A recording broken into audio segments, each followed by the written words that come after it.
What's up, everybody? This is Connor Allen from 4 for 4. Today, we're doing a bonus episode of Team Map here, going through our team that we just drafted in a $2,000 FFPC main event draft.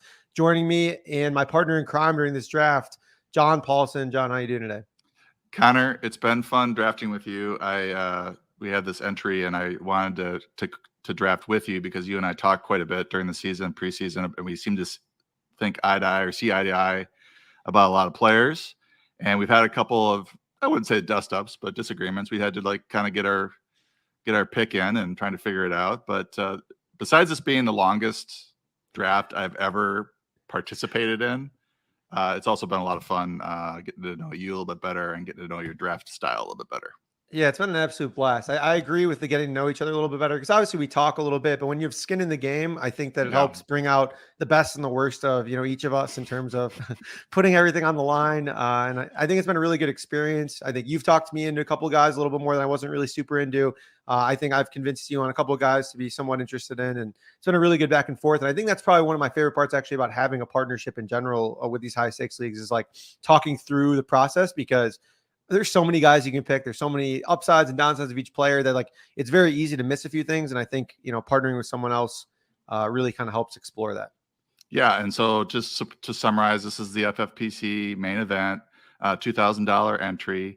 I've been playing in this for several years with a friend of mine, Joe, who a longtime friend. I used to work with him at FedEx, sharp guy. And we've won the league a few times, finished second. Last couple of years, I think we just barely missed the playoffs, had some bad injury luck. Do you want to summarize your history here with this contest? Yeah, for sure. So I've been playing for the last couple of years and initially actually worked my way up through the smaller entry, which is the $350 ones, won a couple of those, and then converted those into main events and have had pretty good success. Usually do end up 2 to 3 teams total in the main event. And then last few years, I've had at least one team make the championship round every single year, which for those of you who aren't aware, the championship round is where every winner of every league in the FFPC pool gets thrown into a big giant pool weeks 15 through 17, and the winner of that wins $1 million. So it's a really unique way to play fantasy. I highly recommend it. People, I would say the majority of my leagues at this point are through FFPC, and that's just an honest endorsement, not even an ad read or anything. That's just legitimately where I am because I really like it. I'll also be live drafting in Vegas in a couple weeks here, right prior to week 1, which is always a blast. So if you guys are interested in any of that, interested in joining the streets there, you can go over to ffpc.com and, go from there. And FFPC is tight end premium, which plays into early tight end if you want to go that route. We ended up not going that route, but tight end premium is a fun format because it really kind of throws ADP out the window. The rest of the players are PPR, but you can sometimes get some players later than you would expect because there's tight ends that are pushed up. So why don't we bring up the draft board and start talking about our? We're not anywhere near done. So we're not. Yeah, I mean, I was just going to say one thing we've learned that we're never going to do a 6-hour slow draft again at FFPC. These guys sit on the clock. They wait for something to happen. Either that or they got jobs where they can't get away and draft at all. So it's been a grind here trying to get through this. Yeah, it's been absolutely wild. I mean, it's been taking so long, and like, it's kind of disheartening with some of it because there was a while, I think it was after the 1-2 turn, where we waited like days in between our next pick, which we were like messaging in the chat. I don't want to be that guy to be like, hey, hurry up, but after 5-6 hours, especially if you're on the turn, like, come on, you got to pick already. So I did put in the chat sloths. The pronunciation there. Sloths draft faster than this, and nobody responded. I don't think anybody even saw the chat because it's just it's completely dead in there. Yeah, brutal. But yeah, let's hop in here. So we had the 10th pick in this one. I think let's start with just like overall strategy on like 10th versus the top of the board. I don't mind the 10th pick, actually, having done 2 drafts now at the 10th pick. I really like the 10th pick in terms of the 1-2 turn. The 3-4 turn has had a little bit of value here, but the 5-6 turn I really like in terms of a lot of the players that are available there usually. So I don't mind the 10 spot, but do you prefer, the back half of the draft, like picks 10 through 12 or 1 through 3, or are you a middle guy this year? This has been an interesting year because usually I like 1/3 of the first round, but I think this year you can really make it work from anywhere. the middle of the third round is kind of a weird spot this year in terms of talent and who you're picking. And you can see in our draft here that 3 quarterbacks went 5, 6, 7. And I think you get to that point where there's some players off the board, and then you're like, well, do I want this running back that's holding out or, whatever, or do I want maybe one of the top 3 players at the quarterback position? So I don't really like the middle for that reason in the third round, but I think that the early pick and the late pick, there's quite a bit of value there because there are guys I like late third and early fourth. Yeah, I admittedly don't really like the middle right now because if you're just looking at kind of the different rounds here overall, like I think there's a pretty significant teardrop after the first, at the start of the third round there after the first couple picks when you get into the quarterbacks, and then on the 4-5 turn, there's just so many players that are grouped together in the middle where I think you're getting a lot better value on the ends, kind of being able to either reach for the next tier and getting the beginning of that one or the last player on the different one. But let's start with our first pick here. So we wound up with Nick Chubb and AJ Brown in rounds 1 and 2. Now, I think we were both in lockstep on Nick Chubb here. If you want to explain kind of why that was. Yeah, I mean, he's the RB1 for the Cleveland Browns. He's one of the best, if not the best, pure runners in the league. And his running back coach is now talking up his receiving ability. I think at one point, and it's outlandish, but he said, I think he could be a 1,000-yard back, 1,000-yard receiver.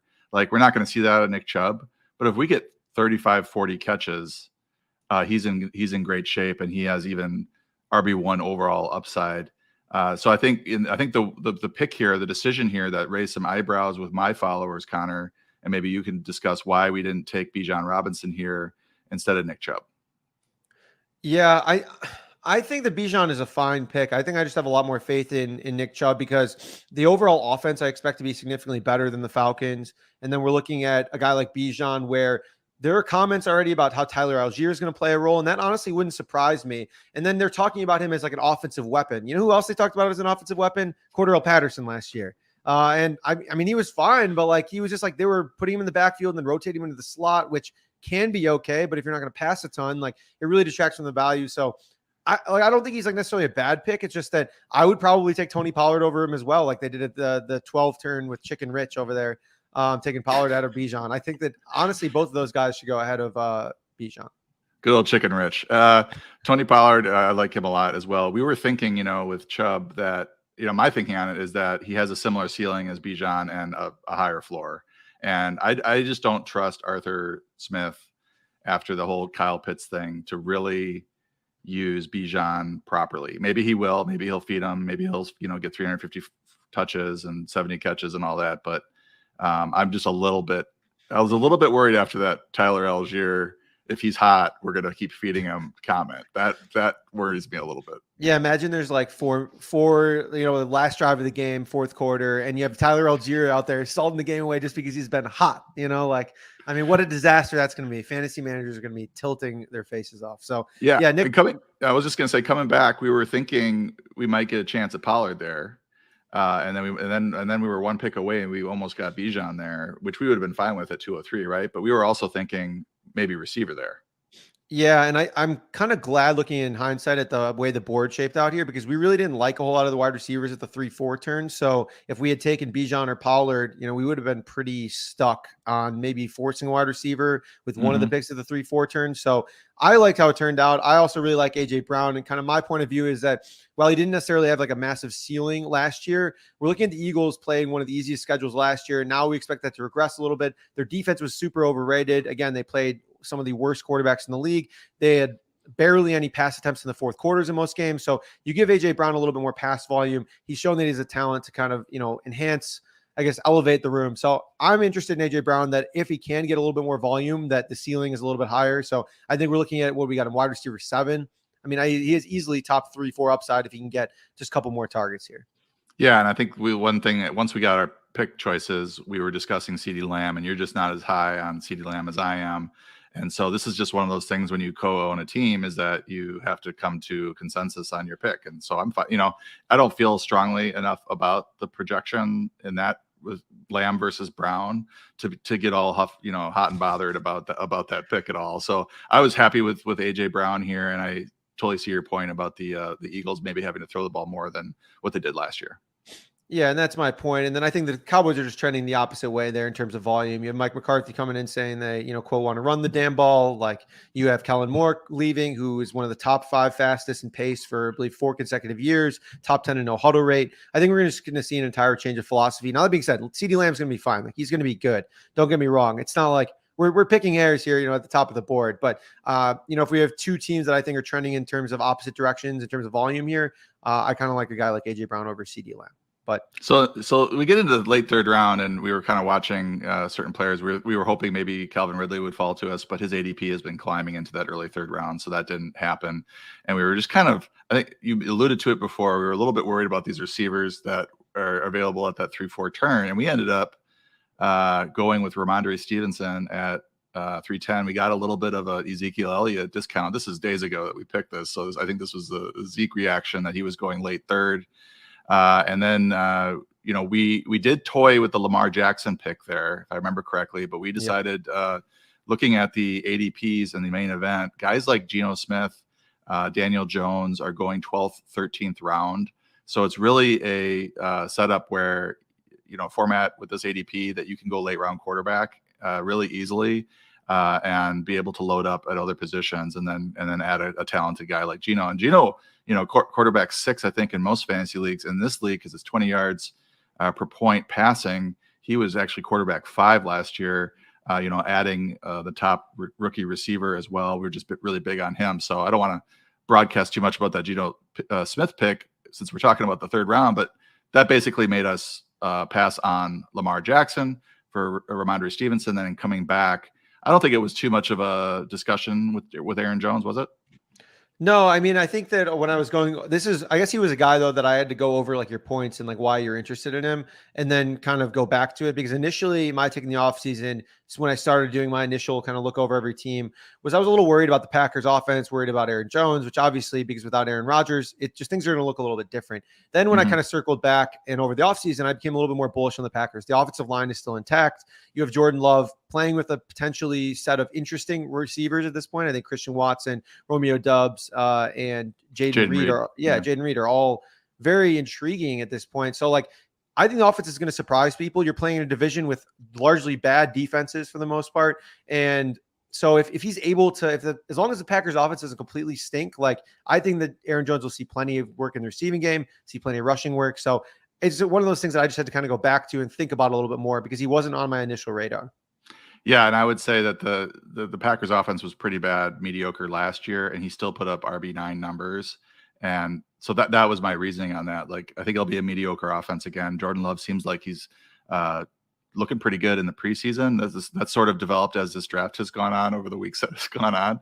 But Love seems like he's doing better, more confident. He's also reportedly been dumping it off to the backs a lot in practice, whereas Aaron Rodgers would take a lot more deep shots down the field. But Love is taking what the defense is giving him, and that might work in Jones's favor as well. So did you want to comment on the Ramondre Stevenson pick at all? Yeah, just real quick. I think that there's been a little bit of overreaction with Ramondre. If we think about last year, we have Damian Harris in the fold, and then we had Ramondre Stevenson. And like that was, I would say, even more ambiguous than you're looking at the current split, which is Ramondre and then relatively washed up, I would say, Ezekiel Elliott. So like if you're thinking about a player, would you rather draft Ramondre Stevenson with Ezekiel Elliott looming or Ramondre Stevenson with Damian Harris looming? At the time, like I think I would rather draft it now with Ramondre and Zeke looming.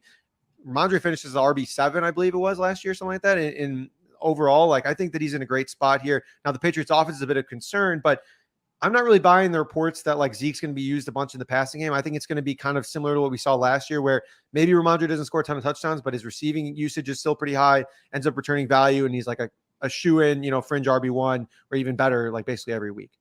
Yeah, and then coming back with Jones, it does look a little odd. We weren't expecting to go boomer picks here, but Jones, I think we liked after discussion more than any of the receivers available. My top receiver at this point pre-toe injury was Terry McLaurin. I couldn't talk you into him at this point, which actually worked out well for us, I guess. Because if you look, at this 4 or 5 round thing, we were hoping for Deontay to drop to us to Terry McLaurin or Tyler Lockett. And then we got to 5-10 and that was where we had a decision. Did we want to pull the trigger on Lockett there? I think this was before the injury to JSN as well, because he went before Lockett. Yeah, this is before the injury to JSN. It was also Breece Hall was on the board. We had a long discussion about that if we wanted to take a guy like Breece Hall at 5'10". Yeah, that would have been 4 running backs in the first 5 picks. Everybody would have been sending us the bald guy emojis on Twitter, as we were boomers at that point. But we looked at Drake London, and we took a hard look at him, and Matt Harmon's reception perception is something I lean on just to see, how good as a player is this guy ready to take the next step. That research has really paid off throughout the last 5 or 6 years for me. And London, it definitely does really well over at that charting. He's also a full-time player in this offense in the preseason, while Kyle Pitts is like off the field for 40-50% of the snaps, which I think boosts London even further, because he is going to be the primary read on, most of these pass plays, and he's got the ability to do it. So we pulled the trigger on London at 5'10". We were feeling a little weird passing on Hall, but it made sense for our team, right? Yeah, I think so. I think when we considered like optimally, say if we took Breece Hall there and our lineup was fully healthy, like if we're at our best, we're starting 4 running backs. And I don't know if that's a spot that we really wanted to be in, heading into the championship rounds. I think we wanted a little bit more volatility with some of the wide receivers. So I think a guy like Drake London fit that a little bit better there. And Tyler Lockett too on the Wrapped, which is who we picked, was also a big reception perception guy. Shout out to Matt Harmon. I think Matt was actually one of the first people on a guy like Tyler Lockett. And I know you're super high on Lockett. I think you have him a good bit above consensus prior to JSN injury. And now I think he's still going too low. I'm still seeing him at in the mid to late 5th. I think he should be a 4 or 5 turn guy at this point. Are you in agreement with that? Yeah, we had Evan Silva on the podcast a few episodes ago, and he really views Lockett as a 3rd round guy, but you can get him in the 5th. Just that talented. Wide receiver 13 last year. I don't get why he's going 3rd amongst in his own wide receiver room. He and Geno Smith are really have a good connection. They're the highest yards per attempt on the team there with those two. And, we were targeting Geno later. So getting Lockett here for the stack, really, we were a little nervous letting Lockett go. I think we had that discussion. Should we take Lockett here? Because we knew that London wouldn't make it back. But we weren't sure if Lockett would go at the turn. And I think we were really happy to get him at 603.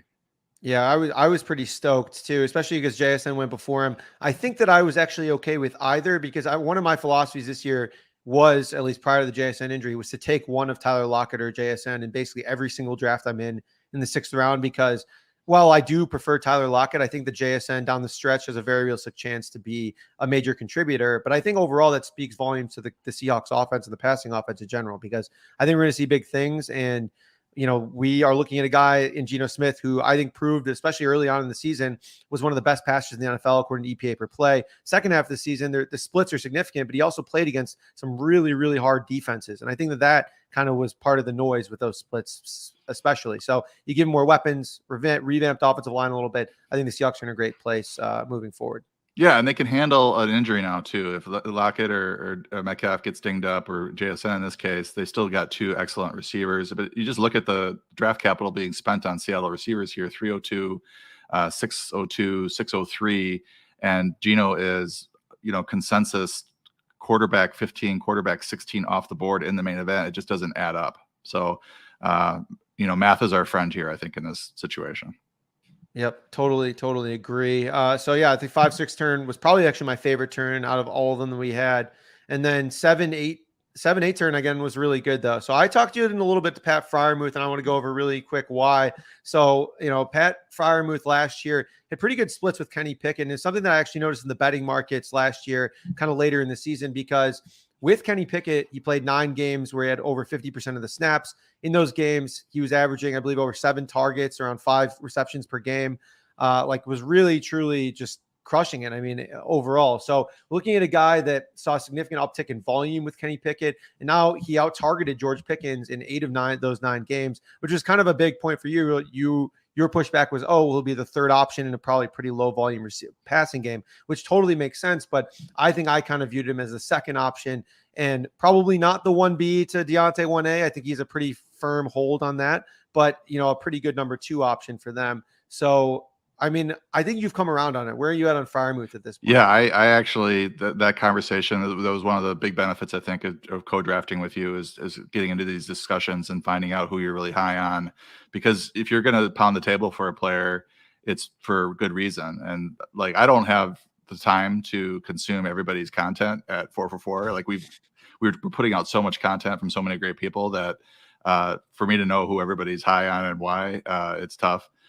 So having like you were like, let's do fryermuth. Like, this guy's good. Like, and it was 61 yards receiving average. So that's over 1,000 if he plays 17 games. If that translates to this season, that's over 1,000 yards. And then we are assuming that he's going to catch more than 2 touchdowns. Kenny Pickett looks pretty good in the preseason as well. He only threw 12 touchdowns, I think, last year. So, hopefully he can double that and help both Deontay Johnson and Pratt Fryermuth and George Pickens for that matter. But, when it got to be mid-7th and I was a little worried that we might not get Fryermuth, that really proved the point that you convinced me that we wanted him. And I think we were discussing, like, who do we want to take here, though, first? Did we want to let Fryermuth go and draft Addison? I believe was the pick. I believe it was Addison or Dotson was the pick there that we wanted at 7-10. But we were thinking, oh, this guy at 111 might take a tight end. He doesn't have one yet. We probably, in case he likes Fryermuth over Engram, maybe we should go ahead and pull the trigger on Fryermuth and then see which receiver is there on the way back. Yeah, I think we both liked Addison Fryermuth. We just weren't sure of the best way to go about the turn here. And I think that in your own drafts, like, it's something to think about, because we looked ahead. We saw 11 didn't have a tight end. And we saw that, 12 probably was going to go wide receiver here. So we weren't sure that we were going to get either Addison or Fryermuth, honestly. But I was more content with getting Fryermuth and then maybe attacking receiver. One of those options with Addison, Dotson, potentially Zay Flowers. And so I think one of those options was a great look. And I think we just honestly got lucky here getting both Fryermuth and at Jordan Addison. And speaking to Jordan Addison specifically, like, I'm really excited about his outlook this year. I think you could be buying, the second duo here, like the second option in a duo here that we see from like Jalen Waddle and Tyreek Hill and T Higgins and Jamar Chase, like one of those options here, because you have this Vikings offense that is going to need to throw a ton with how bad their defense is. They're an efficient offense. He was a great separator in college, had over 1,500 yards at Pitt and won the Biletnikoff Award in 2021. And then at USC, he had a little bit of a down year, but he was missed a couple of games due to injury and still had over 800 yards receiving. So I think this player is going to come in and be an impact guy right away for the Vikings. But I think you're in on Jordan Addison as well, right? Yes, and you outlined why, and he is currently the wide receiver 3 there, but we've heard this story before when it was Justin Jefferson and BC Johnson, and Jefferson was the 3rd receiver. So I did look up Addison during this turn just to see what the latest buzz is about him. He did have obviously the speeding incident, which was non-alcohol. I guess he apparently had some emergency with his dog. I don't know what the end will be with that, or if there's going to be any sort of suspension, but as our 4th receiver, we should be able to weather a short suspension if there's something with that. I don't think speeding is pretty reckless, though, to be going 140, but we'll see. But I think when we got to this turn, we were like, okay, we want Fryermuth for sure of these 2 tight ends that are going to go on this tier. And we were thinking, we're looking at the group of receivers and we're like, well, we like Addison a lot. We like Dotson. We like Zay Flowers. We like Gabe Davis. So there's a number of guys that we would have been fine with coming back. And this was a great turn because we ended up getting our top guy, I think. Yeah, absolutely. I think we got both of our top guys here. And I think we were okay with a guy like Gabe Davis, maybe Jahan Dotson. But I think we both just preferred Fryermuth and Addison. I view it as a teardrop after this. I think Evan Ingram's a fine pick. I think he's okay. But from after Ingram to, Dalton Kincaid, David Njoku, Dalton Schultz, Tyler Higbee, I'm just not really in on most of those guys. Maybe you could talk me into Njoku because he's been playing so much. But at the time, I don't think we were really sure of that. So yeah, we weren't really looking at him. And I have a problem with Deshaun Watson's play last year and the negative reports out of camp. So I'm a little bit worried about the passing attack there in Cleveland. But I was nodding when you said it was a teardrop, because there's also a teardrop very quickly at the receiver position, which is why I think we wanted to get our 4th receiver here. So we got 4 of the top, 45 type guys, because you're getting into the Elijah Moore, Cortland Sutton, Quentin Johnson, Traylon Burks, who's injured, but now he's back. Michael Thomas, we don't know what's going to happen with him. Kadarius Toney's injured. And Juju's kind of a milquetoast pick. He's going to probably be there in the top 40, but what's his upside really? So we really wanted to grab one more receiver here of this group. Yeah, I'm fine with like a guy like Elijah Moore later, but like I don't want any of the other guys that you mentioned prior to our next pick. I know you're a little bit interested in Michael Thomas, but I think after we talked about it a little bit, it seems something that we were just kind of fine with, but not something we really wanted to target. I think that's kind of how you felt, right? Yeah, well, I still am interested in Thomas because I think he has the hands, contested catch ability to make it and to be a productive number 2 there next to Chris Olave. So if he would have been here at 909 or 910, like I didn't want him at 803 for sure, but at 910 I was like, oh well, maybe I can, that'd be nice fifth receiver because whenever he's healthy, he's probably going to earn 6, 7, 8 targets and catch 5 or 6. So he went, so we didn't have to have that discussion. A lot of tight ends went, so it actually, worked out pretty well that we grabbed Fryermuth when we did. At 9-10, I believe this turn we were thinking we were going to split these picks, or no, we were looking for. We wanted to grab both Zach Charbonnet and perhaps Jalen Warren on the way back, and we got sniped on Warren. Is that correct? Yep. Yeah, I think we really wanted Warren. I thought that Charbonnet was going to go before him. We also had some discussions about A.J. Dillon, but considering we already had Aaron Jones, I didn't feel like our upside in the championship rounds was high enough if everything went right, because you probably don't want to be starting A.J. Dillon and Aaron Jones in like a championship, big format, big league setting. So I opted for Zach Charbonnet. I think that he's in a really good spot here to potentially have some standalone value and then massive contingent upside if a guy like Kenneth Walker were to go down. And it would, obviously help our little Seahawks stack there too. Yeah, for sure. And I think that you underlined a point that, about co-drafting with you is that you've definitely got this mindset of making the playoffs and doing well. When I co-draft with Joe, we're just like looking at this as a high stakes league and we're trying to win the league. And then if something happens in the championship round, great. But we're not like forcing stacks or thinking about things like long-term like that. So taking Charbonnet over Dillon makes sense within that context. And then coming back, I think we were like looking at these receivers, like what the hell? There wasn't a running back that we really wanted once Warren got sniped. So then we started discussing Nico Collins. So I think, 10th round, maybe that's about his ADP, maybe going a little bit early on him, but, hearing really good reports about his camp.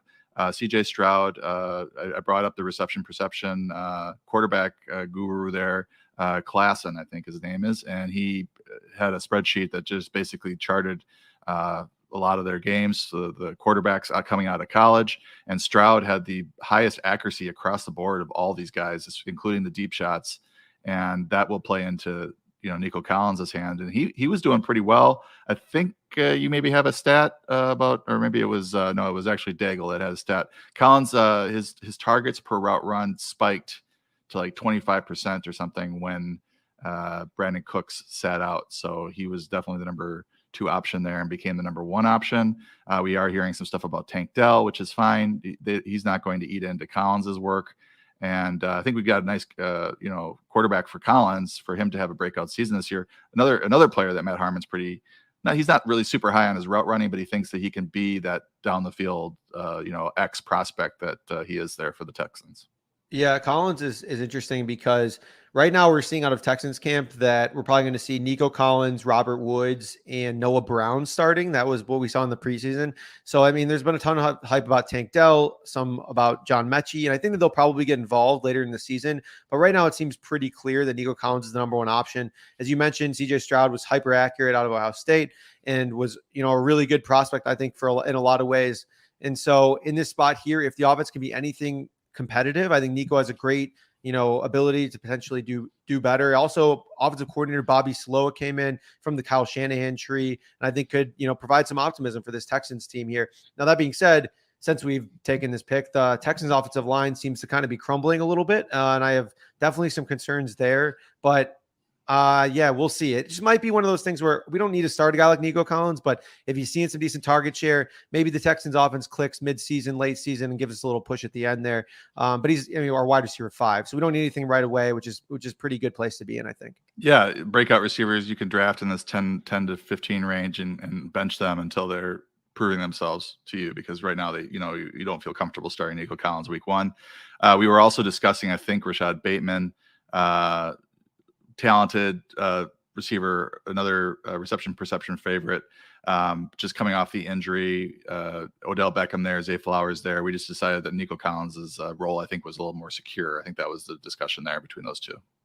Yep. Yeah. And also between Rashad Bateman, Odell Beckham, and Zay Flowers, personally, I just don't really know. I think that one or two of them might be viable on a week-to-week basis, but I have a hard time believing all three of them and Mark Andrews are going to get their own on a week-to-week basis. So for me, it's just kind of one of those things where maybe it is upside because it's 10th round in an ambiguous situation, but I think that Nico is, like, for me, the clear number one in an offense that could wind up being okay by the end of the year. And at the very least, likely to throw the ball a lot. Right. Yeah. All right. So coming in on the 11th, this is an interesting turn here, 11th, 12th turn, because we were planning, I believe, to get Geno in the 12th round originally. Like, that was kind of like, oh, we'll just take him around early. I think his ADP is like mid 13th. And then we got to this point. And we saw that the 11th team did not have a quarterback yet. They also had Jackson Smith and Jigba on the roster, so we're a little bit worried that they might want to snag Geno here on the turn and snipe us from him. So I think we were actually considering Gainwell. I can't remember exactly at 11-10, but we decided to go with Geno, and then we ended up getting Gainwell on the way back. Yeah, I think that Geno is just such a good pick here, given what we have. I mean, we were targeting him super early, almost to the point where I had to be like, hey, like, what is Geno's ADP? We need to make sure that we get him because we've already started penciling him into our roster and we're like the 7th, 8th round. I was like, we got to figure out how we got to make sure to get him because, I mean, if we have to get him in the 10th round, I'm totally fine with it, with that. Like, I have no problem reaching a little bit, especially in the later rounds. I don't want to reach 2-3 rounds, obviously in rounds 4, 5, 6, but rounds 10 plus, I'm kind of a get your guy type of portion there. I'm not really as much relying on ADP because it's not quite as efficient in the later rounds there. So yeah, getting a guy like Geno, I think, was great. And then Kenneth Gainwell is just kind of leaning into uncertainty of the Eagles backfield here, where we've gotten reports early on, I guess that was, hey, Kenneth Gainwell is going to be the starter. He rested in the first preseason game, and then DeAndre Swift and Rashad Penny were out there. And then now you have DeAndre Swift getting some hype, and Josh Norris come out and saying that he would be surprised if DeAndre Swift was not the first back on the field come week 1. I'm just throwing my hands up in the air. I don't really know. I think that if some of them get injured, there's a ton of upside in that backfield, and DeAndre Swift and Rashad Penny have not exactly been, figures of health, I would say, over the last couple of years. So I think Gainwell is a good pick here. Yeah, and he's gonna be on for 2-minute, warning, 2-minute drill, 4-minute drill, that type of stuff, and they trust him. And as you mentioned, Penny and Swift have both had a lot of trouble staying healthy, so he might luck into some starts here, and we can run him out there. The other thing I would mention on passing on Geno at 10:03 is that we were looking at the board, and there was only one team that didn't have a quarterback that was going to pick before us at 11-10, and that was team 8, and they ended up taking Tua at 11:08. So I don't know if we lucked out there, but there was a number of quarterbacks going ahead of Geno on the ADP. So we were thinking, okay, well, he's not the top guy, and sitting there in the draft room. He's unlikely to go, and we were able to get him there. And I think you summed it up on Gainwell. I'm excited to have him as our RB5 in the 12th round. Considering that Swift went in the 7th round, and we really just don't know what's going to happen with this backfield week 1. The head coach is wearing Kenneth Gainwell t-shirts to press conferences, so I think that's a good sign for him. Yeah, I mean, it could almost be like, another Jamal Williams situation where, like we saw last year, where the coaches just loved Jamal Williams and hated DeAndre Swift, and then we ended up seeing a lot more Gainwell with Penny banged up and Swift, I don't know, just playing like soft, I guess I would say. There was some weird stuff on Hard Knocks last year where in the running back room, the running back coach was just talking like mad shit to DeAndre Swift, saying that he's soft, not going into tackles. He could be the best running back in the league, but he's not playing well enough. And then the season happens and he gets like benched basically and like is struggling with injury. So I don't know. I think Swift is obviously a talented player, but it seems like there's a lot of stuff behind the scenes that we obviously don't know that's going on here. So kind of a little glimpse there. The only other guy I would have considered here that had they made it to us, I would have really liked would be a guy like Jameson Williams. I know the reports about him have been like absolutely horrible, but I'm totally fine buying the dip here in the 11th, 12th round, sitting 6 games. I mean, he was awesome in college. Truly, like, prior to tearing his ACL, was like an elite level prospect, super fast, good route runner. Like, for me, that's like the type of swings that you should be taking in the wide receiver position in like the 11th plus rounds. Yeah, Marvin Mims going 11-11. I just noticed that Jerry Jeudy was still healthy at this point. Yep. He went 4-11. So Mims, the number 11 team, got a pretty good deal there on Marvin Mims, it appears. heading into the 13th round, I think we were sitting there at 13-10 and just not a lot of players on the board that we were interested in, I guess, relative to their ADPs. We saw a really good value here with Daniel Jones. And I posed the question to you, is it dumb for us to, I hear the general consensus is you don't want to take 2 quarterbacks in a regular redraft league. But I think you said that since we went late and, Geno, we feel really good about, but we're not maybe 100% that he's going to be another Justin Herbert or Joe Burrow. So if he starts to have a down season or something kind of goes sideways with him, we've got another stoke in the fire in Daniel Jones, who had an excellent first season with Brian Dable there for the Giants. Yeah, I think it just adds a little bit more of a floor to our quarterback position if we want it. And plus, a potential ceiling. Like there could be some matchups where we end up wanting to start Daniel Jones, and that wouldn't be that surprising. Now, for me personally, with draft strategy, especially in these types of leagues, and in normal redraft leagues, if you're taking an early quarterback, there's just not really much of a point to taking another quarterback. Like I know you're talking about matching up your bye weeks and planning ahead for that, but there's plenty of time to do that in season. For me, it's all about taking as many upside flyers as you can to potentially win your league. So for me, it's like, unless you take a late quarterback, you take 2. If not, I would just take 1 and then load up on as many high upside guys.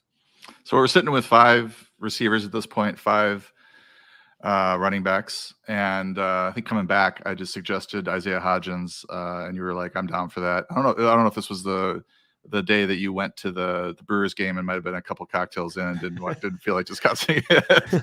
Honestly, maybe I didn't remember that we picked Daniel Jones and Isaiah Hodgins until now, just looking at the board. So that's kind of news to me here. And I think that it's a good pick. I think that the Giants receiving situation, I think, is kind of similar to the Eagles running back situation, where there's a bunch of guys who Isaiah Hodgins had a couple big games. Like he's proven himself at certain times, but I wouldn't say he's the most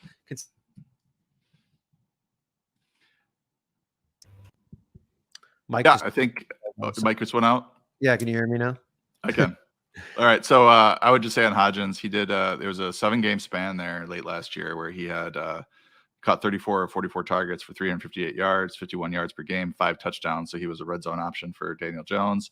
And you're just looking at the receivers at this point, and there aren't too many wide receiver 1, real world wide receiver 1, wide receiver 2s out there. It's mostly wide receiver 3 types. And I think Hodgins is just kind of being slept on. I think people think it was a flash in the pan. And another guy where you go over to reception perception and you get encouraged by what Matt Harmon wrote about him. He thinks he can do what the Giants need him to do. And looks like he's going to play a lot of snaps, because they added a bunch of slot receivers. They've got Slayton and Hodgins and I guess Hyatt on the outside. And so Hodgins seems pretty safe as a guy who's going to be playing 80% of the snaps. Yeah, I think we're going to see probably a lot of Slayton. We're going to see a lot of Hodgins, and then Paris Campbell has gotten a ton of hype as well. So I would assume that that'll be kind of the starting 3-ish, but I bet they're going to rotate a bunch of their guys, honestly. So, Hodgins, I think, though, has a skill set that not most of the other receivers don't have, on the offense, which, they're running out like tons of slot receivers. So we'll see how that goes. I think I did mention Jaden Reed at this pick 2, but you probably don't remember that either. I think ending up with Jones and Hodgins is a pretty interesting little stack here as well. And we were joking about it coming on. There's no way we're going to be on the clock during our video, but we ended up being on the clock now. So I'm going to see if I can go ahead and share the screen. Yeah, this is good because I haven't not looked at our FFPC draft in maybe a week since prior to the last turn. So I don't know who's on the board, and I'm excited. This is going to be a very live, reaction here, I think, from us. Let's see here. We can get this onto the stream here. Perfect. All right, let's go. I'll get rid of our guys here, not to give any of our picks. I'm sure one of our competitors is watching the video. So we do have a 4-for-4 sub actually in this draft. It's Dom.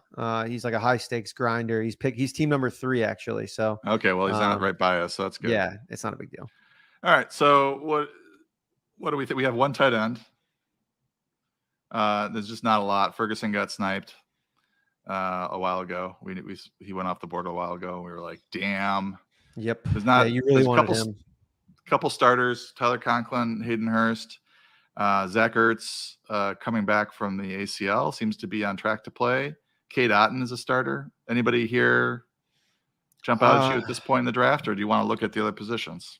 I think that we should. So in my opinion, later in these drafts, like just taking as many shots as possible is great on these types of positions. We honestly probably should have considered maybe tight ends at other positions now in hindsight. I think just like take a couple more options here. So I think a guy like Tyler Conklin is okay, partnered with Aaron Rodgers now. Like I think the offense has a little bit of upside.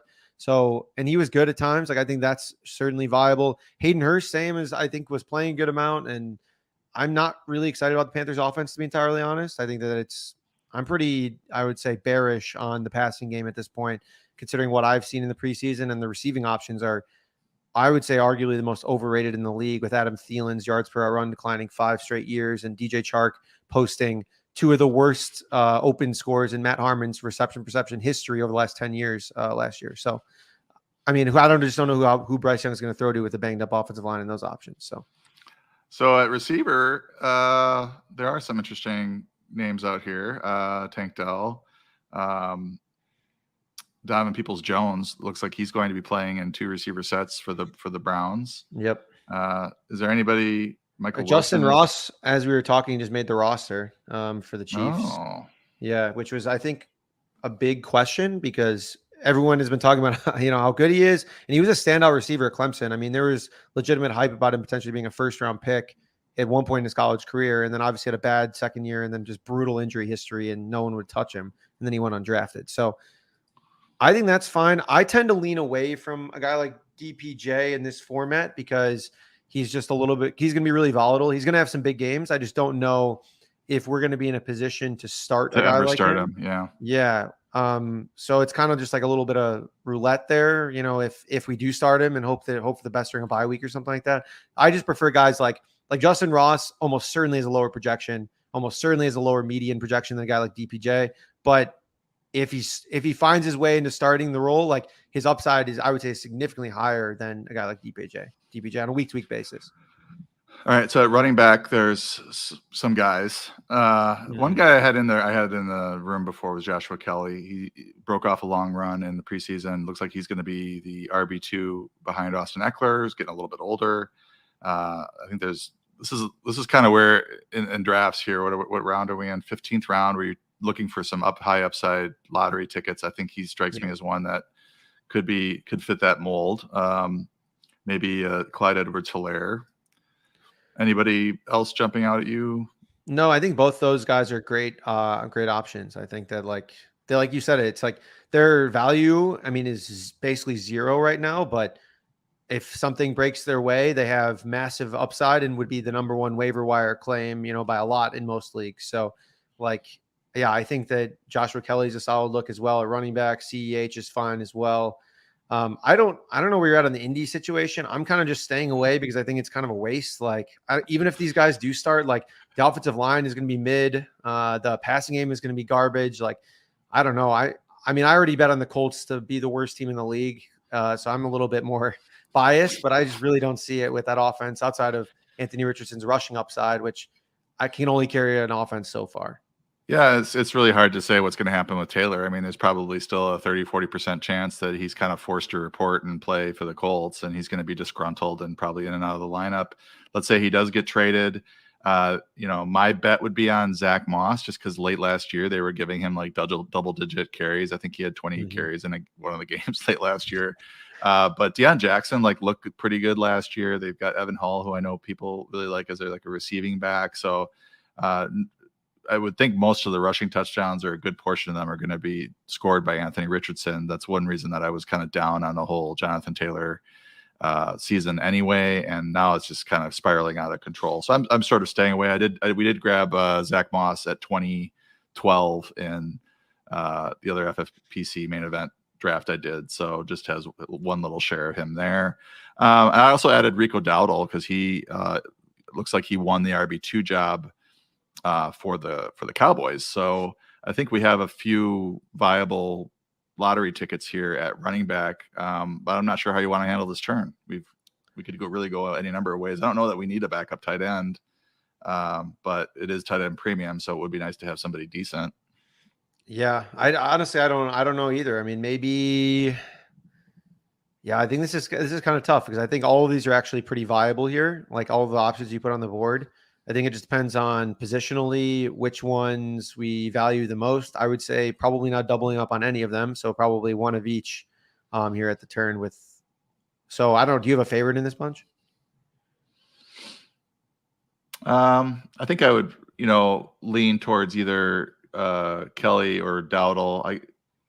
I'm just kind of biased against Edwards-Helaire, but he would actually, if something happens to Pacheco's already been dealing with an injury, so if he's out, he and McKinnon would be an interesting duo in that backfield, and he would become fantasy viable again. Yeah, I kind of feel like worried that he sucks, right?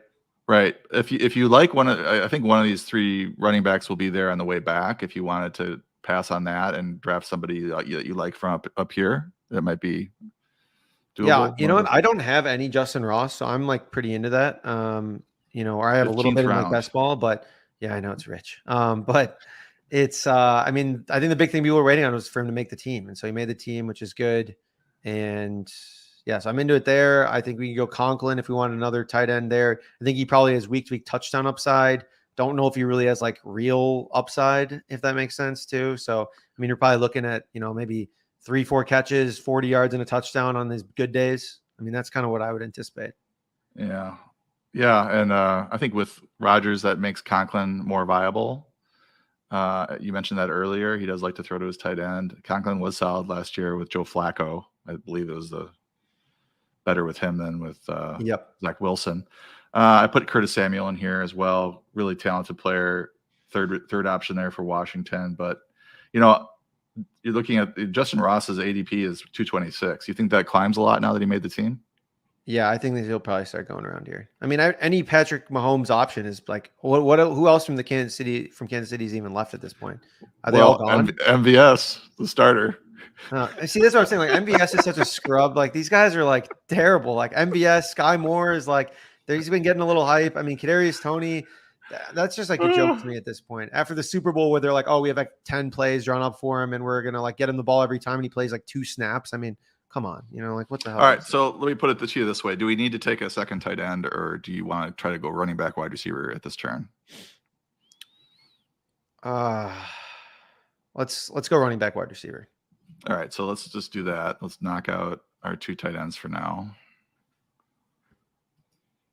And then you seem like you got a little woody for Justin Ross. So yeah, I'm kind of interested in Ross here, but hey, if you wanted one of the other guys, that's totally fine. I just kind of think most of those running backs are the same.